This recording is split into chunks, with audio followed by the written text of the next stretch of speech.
তোমার কাছে আমি মিথ্যে হতে পারি, আমার আগমন তোমার চোখে নাটক মনে হতে পারে, আমার চোখের পানি তোমার কাছে অভিনয় মনে হতে পারে, আমার গল্প, আমার কথা বলা, আমার অনুভূতিগুলোও তোমার কাছে মিথ্যে মনে হতে পারে। কিন্তু একটা বিষয় কখনো মিথ্যে ছিল না, তোমার প্রতি আমার ভালোবাসা।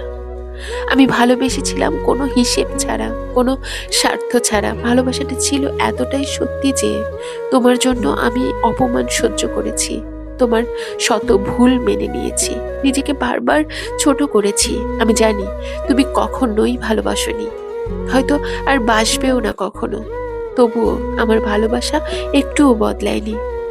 আজও তোমার নাম শুনলে বুক কেঁপে ওঠে, আজও তোমার কথা মনে পড়লে চোখ ভিজে আসে।